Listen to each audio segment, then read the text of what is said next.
Good afternoon. Can you all hear me okay? Fantastic. Well, great to have you at the show this afternoon. And first, I'd like to give you a challenge. I'd like you to imagine a world without creativity. There'd be no problem solving. There'd be no innovation. There'd be no new ideas. And can you just think, in the last 10 years, what differences innovations have made to our life? Is there anything that you can think of how innovation has changed what we do? Is there anything you can think of? Pardon? Loads and loads. How we shop, how we communicate, even sometimes how we dress. Our whole lives have been changed, even in the last 10 years, through innovation. Yeah, it does sound, is it not on? I can hear myself now. Thank you. So just to reiterate, without creativity and innovation, the way we live would be totally transformed. Even technology like microphones, they are so much more superior now than they ever were in my youth. And the reason I mention that, I was very fortunate to meet Richard Branson a few months ago when we came in the top 3 for businesses that had made a positive impact on society. And of course, Richard Branson and his passion to disrupt the normal has transformed his own business and other people's lives. And of course, I don't know if you know much about Sir Richard Branson, but when I was speaking to him, he was talking about when he left school, he didn't have lots of qualifications. And when you look at our education system now, unfortunately, it's almost like a sausage machine. We are always trying to create clones of children to pass tests, which they may never use. I don't know when I last used my chemistry exams that I studied for all those years ago. But what I do know is that innovation and creativity come from each different person, because we all have a different set of skills and abilities. And sadly, education just seems to be a bit of a sausage machine, because we are all different. My husband, Duncan, is actually an identical twin. So he's identical to his brother. He's got the same cell structure, but they're so different. And apart from that one time in the 100 Club in London, most of the time I can tell them apart quite well. Okay, it was dark, and they dance the same after a few drinks. So who am I? My name's Sarah Cressall, and I had an idea in 2002. It was about how to nurture children's creativity and, I guess, inspire imaginations. I was fortunate to be mum, very proud mum to 3 boys, Sam, Ollie and Josh. And by becoming a mum, it was a bit of a watershed period for me. I've been a designer maker, and I'd done a whole range of different small businesses. And I guess my passion came from, it happened when I was 8. You might have guessed I'm from Liverpool. I'm from Bootle. There isn't a posh bit. And as a child, my dad died. I'm the youngest of 6. And as far as I was concerned, there just wasn't any chocolate in the house. So I decided to write a comic, and I sent it to Cadbury's. And can you imagine what the wonderful people at Cadbury's did? They sent me loads of chocolate. And at a very early age, I learnt the power of a goal. There is no way my mum could have afforded to buy me chocolate. But somehow, that compelling reason, and I'm sure you've heard about it in terms of business, you need a why. It's not just about the money. It's about why on earth you jump out of bed, why you're doing what you do. And at the age of 8, my why was chocolate. And people in our office, our head office, Creative Hub is down in Devon, they lock up the chocolate before when we do conferences, because we have lots of prizes at conferences, at conference time. There's a cupboard with the chocolate, with the lock on the chocolate. So my passion still is chocolate, but far more than that, it's about nurturing imaginations and inspiring children's potential. We're very fortunate now. We have an incredible team of franchise owners across the country. We've got 104. We've even got Helen sitting in here now, who trained with us in July. And we have the largest stand at the show, and possibly the most colourful as well. We're running the kids zone here just to showcase some of the things that we do. We have, basically we run art and craft classes. But unlike, we love Blue Peter, and actually we've just taken on as one of our employees the editor, the producer of Blue Peter. But we don't do here's one we made earlier. We do, what are you going to do? What? So when you get a child who gets some stuff, and it's about their ideas, it's about nurturing their potential. So no matter what they do with it, they can succeed, rather than, well, it doesn't look like the one that you made, because that can give a sense of failure. And what we want to do is raise aspirations and enable children to realise that actually when they put their mind to something, they can achieve anything that they want. And it's not about fitting in, it's about standing out. And that's what Creation Station is all about. So we're very fortunate to work with amazing companies.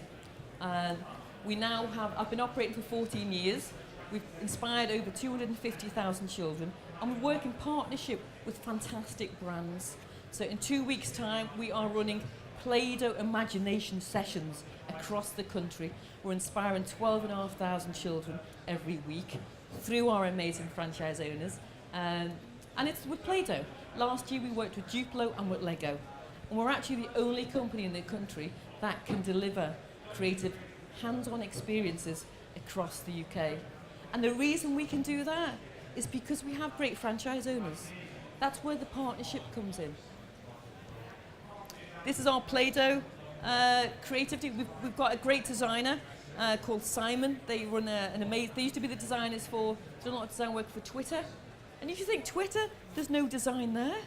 Well, that's the whole point, isn't it? They're so beautifully presented, Twitter. So we work with great people now. And as a collective and as a reasonably large company now, we can employ some of the greatest talent that we can find. So this is our imagination classes, and we're doing some spooky fun too. So obviously if you're 8 or under, you can get quite excited about the idea of making some spooky aliens.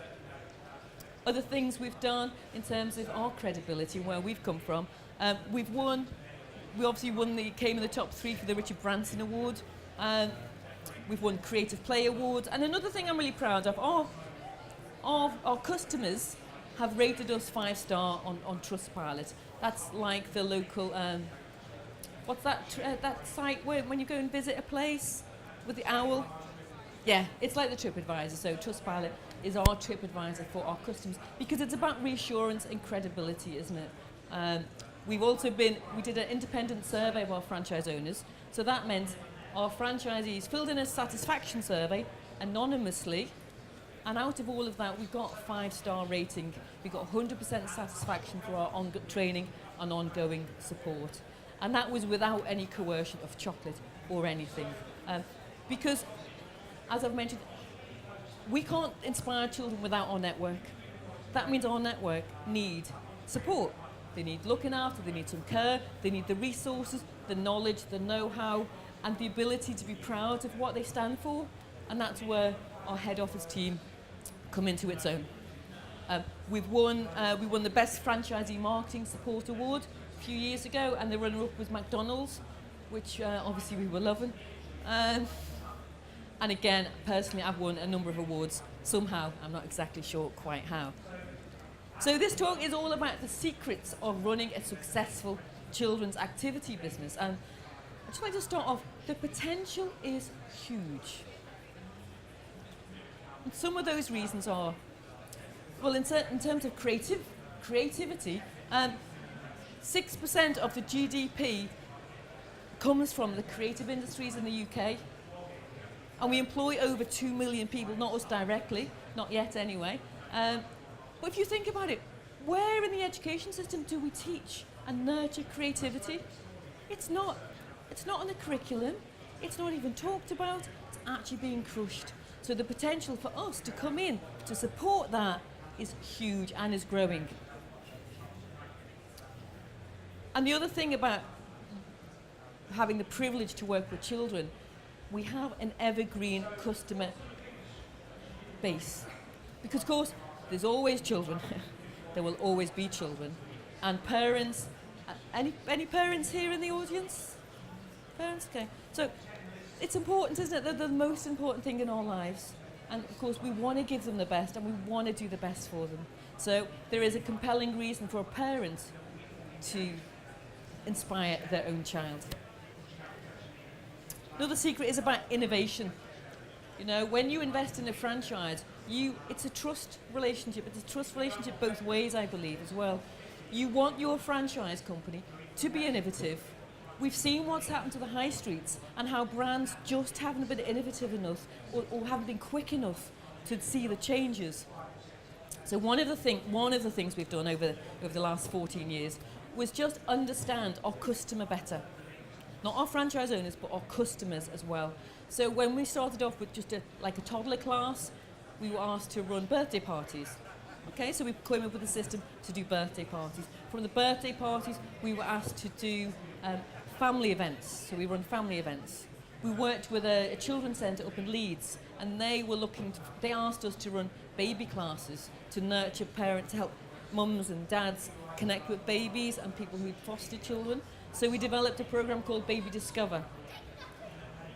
About 9 years ago, I did a show at this exhibition, and I'm going to be really honest, we never met the right type of person to award a franchise to. Obviously, you guys weren't here then. So, but we didn't find anyone that we would award the franchise to. But what we did realise is our stand was packed. We were making monsters, we were doing lots of competitions, but it wasn't our ideal person for a franchise. But what I realised was we're really good at events because we were packed. And from that little nugget, we then went on to run the Kids Zone for the Olympics in Hyde Park for 2 weeks. Because you see, as you grow and as you learn, you know, the things that don't always work out, you can sometimes learn more from things that don't work out than do. Does that make sense? So we run a lot of events now. We ran Carfest. We do lots of shopping centres. So that means our franchise owners are being paid to be in front of their target market. That builds their database. That builds connections. And so again, it's a way of innovating our business to support our franchise owners. Other things that we've developed, we kept getting asked to do after-school clubs. So we ran a pilot and we tested it for about a year and a half. So we've launched our Create Club. So we're running 65% of our franchise owners are running after-school clubs, and that has doubled their income literally overnight. Talk about being innovative. We're getting a lot of mums in the class saying, it's all right doing it with the kids. Can't you do some for adults? So we have developed and launched something called Creative Crafters, Prosecco, tapas, a bit of craft in a local pub. Exactly. 25 quid a ticket every month, 20, 30 mums. We know what we like to do when we get together. And then, of course, you can cross-sell and upsell all your other services. So it's about a business. We're not going off here and there and everything. There's a lot of things that we say no to, but it's about a marketing system. And when you're looking at your franchise, you think about how are you going to convert your leads? It's great getting leads in, and the website provides a lot of leads. How do you convert them, and how do you upsell? So it's about systems, and a franchise is about a blueprint. Adding a personality, adding in your own energy, then you make the system come to life. But you need a system in your business, because as well as business, we've all got our own lives and commitments. And actually sometimes they're the reasons why we go into business, is because we want to feel fulfilled and have a life outside of work as well. It's quite important to think about it. So we, and another idea that came about from one of our franchise owners in a lot of the communication that we do, Emma in the Isle of Wight, she had a little baby. Oh, do you ever have big babies? I suppose, well, anyway, she had a baby, and baby May, and she had this great idea. She said, so I've got this great idea, can I chat it through? And what we do now, it's tiny treasures. So you got your new mum or your new dad, little baby, we do little footprints and handprints on canvas. Then the month after, we might do on wood. The month after, we might do on paper or bunting or whatever. But what we're doing is we are connecting and supporting new mums in the area. So as they go on and the baby grows, guess what we can do? We can help them with something else. And in our business, we just make friends. Because most of our franchise owners and me are like, nobody likes selling. Nobody likes to be sold to. So we just make friends and we see if we can help. And that connection is what kind of makes the magic start to work. It's that cycle starts to spin. Another secret is the high referral rate. I've just mentioned what us mums are like, not being too everyone knows, we talk a lot. Let's face it, we talk a lot on social media, a lot of sharing of photos of your child, what your child's done and what you've had for dinner, but also, it's about sharing. And women particularly are great at doing this on social media. Obviously men as well. Our main target market is mums in these classes, although we have done some fantastic workshops for dads, and they often come along, as well as grandparents as well, actually. So we get a lot of referrals from parents, but also we work in partnership with businesses as well. So we work with the Hungry Horse, or we might work with, in your area, you might have a garden centre, or you might have a soft play centre, because those organisations need to attract families as well. So we work in partnership. It's about win-win. We help attract new customers and bring in footfall to their organisations. So it could be a museum, it could be the council wants some help with some fostering sessions. We're there to help. And that means our market is not just business to customers, B2C, but also B2B. We can also connect with businesses. There's a huge cross-selling. It's interesting. I got a phone call once about it was when we did a partnership with Sony. They wanted us to help launch Cloudy with the Chance of Meatballs 2. Great DVD if you haven't seen it. And I said, "Oh, is it? How did you hear about it?" She said, "Well, we saw you in the news, and then a lady in the office, one of her children went to a Creation Station birthday party last weekend. So when I said to her, have you heard of Creation Station? She went, yeah, we went to the party. Let's see if we can get them to help us launch the product." So it's interesting, ground up and from the top. We're just really inspiring people as much as we can. So this is where our systems come into play. The outer circle is about our events. We run family fun events. We do the little tiny treasure events, connect with mums. We also do our art and craft nights. And in that, we can then sell and help with our classes and clubs, our parties. And we also have we've got 2 warehouses, one in Devon, right next to the office, which is such a distraction, it's terrible. It's like, if you like a stationery cupboard, but it's like full of loads of crafts. And then we've got a warehouse in Denmark. We've got about 13,500 products. And we have that because we want to make sure that we provide our franchise owners safe, secure, tried and tested products at the best price possible. So if they've got an urgent order, we've got a team of 3 in our warehouse now. You can ring up Richard and he'll be on it straight away, and we can get you delivery the next day if you need it. Because we want to control and manage our support so we can do it the best possible. We don't always get it right. What we always do is at least look at how we can improve little by little every day. Another little secret, it's not a secret now, it's scalability. Our business our franchise owners are all different, just like the children that we meet, and our core values are all about nurturing potential. And it's the same for our franchise owners. We want to nurture the potential. So we're not telling them that you have to do it like this. We have a system and standards, but some franchise owners want to start small and just steady. They might have little children and they want to be there for their little ones. Some start quite big and want to scale. So Liz, who trained in July, said, Liz Edwards, she had to replace a full-time salary. She's a single mum and she needed to earn money quick.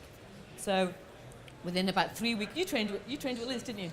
So within about 3 weeks, we had a chat. She got into 5 schools. When children were at the school club, they obviously prepaid for the term. So our classes go up to 20 or 22 in a class. So instantly she's got the cash coming in. Of course, she can sell the birthday parties. You get the idea of what we do. She can sell the parties, and then of course the mums come in, and then they sell the products. So there's a range of different ways of scaling.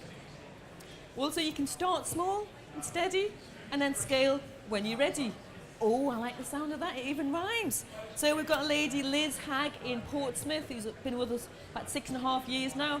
2 girls. She's a single mum, actually. She's now ready to scale. So she's looking for some support on how does she scale her business. She's now got, in about 6 months, she's got about a team of 7 now, I think. She's running after-school clubs and lots of events in her area. And Lisa's been with us. She's seen the business just being, continual to grow and improve in the last 6 years. Secret number 5, I think it's all about shared values. I think if you're going in partnership in a franchise, it's a long-term relationship. And you really wouldn't go in a relationship with somebody that you didn't have common values, you didn't have shared values with, And I think that's part of the reason for our success is we connect with our franchise owners because we care about the same sort of things. We do want to make a difference. We know we have to earn money and all of that, but fundamentally, we do, at the end of the day, we want to have made a difference about being fulfilled. Because we could all earn money doing anything, but it's got to connect with you and what's important to you. Our core values are on our training room in the office down in Devon, and it is about having fun, ensuring. Can't read it from there. They're on there. They're on our on the wall in there. But fundamentally, it's about unlocking each child's potential, and it's not what we make; it's how we make people feel. It's making that difference, and they run through everything that we do. Oh, I'm getting emotional now. And I think it's also, secret number 6 is about, it's got to be the right fit for you. What is it that you really want to do? What's important to you? Do you want that flexibility? Or are you looking for scale and global domination in your area? What is the thing that, gives you that feeling on a Friday night that goes, that was a good week? Sometimes it's because you've got a great contract, but sometimes it could be just because you've made a difference to somebody. It's about, no one else can tell you what you want. That's where it comes out from, doing your research and understanding what's really important to you. I think it's really important to look at your market potential. What opportunities are there in your area? Because of course with franchises, you typically get an exclusive area. I know you do with ours, and I'm pretty sure that's the same with every franchise. So what is the potential in your area? As and when you want to scale, what options are there for you? Or are you going to be fixed to something and not be able to grow? I do believe you need a company, you want to work with a brand that is going to be innovative and is going to communicate with you what's going on. Because if you don't know what's going on at head office, how on earth are you going to be able to communicate that to your community? And how is it going to help you individually grow your business? Because it's about you at the end of the day and what you want to get out of your business. And certainly when I set up the company in 2002, my boys were quite little, and I wanted a system that even if I hadn't slept, I could just apply. It was about systems and processes. And of course, we see our franchise owners take on the business at different stages, sometimes big, but they've got potential to grow as they develop their own confidence and their own skills, and we provide extra training and support. We have seen people literally change their posture as they grow and get more confident. We've seen people do, we've had people do radio shows who were terrified of even speaking in a little group. The business is, when you get the right fit, it's wonderful to see how people's potential can blossom as well. And again, when you're investing in a franchise, you want to be looking at what training do you get and what support, not just in the first 3 months, but year on year, what support are you going to get? Because you'll need, your skills will change, you'll develop, and there'll be new things that you want to do. So they are some of the key things I think to consider when you're looking at a franchise. For us, what do we look for a prospective franchise owner? We've surveyed our franchise owners, and we identified a range of characteristics. And the first one is about being a people person. People buy people. You generally don't buy from people that you don't like. So if you don't like them, you don't trust them, and you wouldn't give them a penny because you don't know if you'll get what you know. So, likability, people person. A desire to run a successful business. There's a big investment cost. Our investment cost is actually less than 10,000 for the small one, but it is an investment not just of money, but of time, emotion, energy. So you have to get the returns that you want.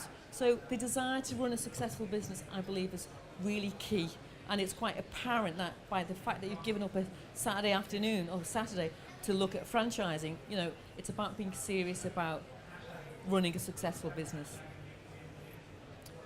We like our franchise owners to be proactive. It doesn't matter what franchise you invest in, Your customers are not going to come knocking on your door and just handing you cash. You have to be proactive, well, occasionally, but generally not very often. You've got to be proactive. You've got to make the stuff happen. You've got to implement the systems and make it happen in your area. No one can physically do it for you. And we like people with a bit of a flair and a positive attitude. We quite like if they like children, it's quite useful. And don't mind glitter, because there's a little bit of sparkle in our business, quite a lot. And secret number 7, I think one of the important things with a franchise is the credibility that you get when you invest in a successful brand.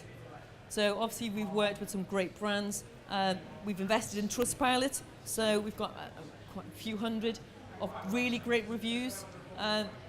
We did this independent survey recently, which I think I mentioned, and the survey results are in our information pack, which is on our stand. Because if we don't listen to our franchise owners, we don't know how to get better, and we always have to keep getting better. A bonus secret, it's do something that's fun and is enjoyable and rewarding. I mean, our franchise owners, you'll work harder running your own business than you ever will when you're employed. You just do, because it's your business, and you think about it an awful lot of the time. You might as well make sure that you're enjoying it, because at the end of the day, life's short, isn't it? You've got to make the most of what you've got.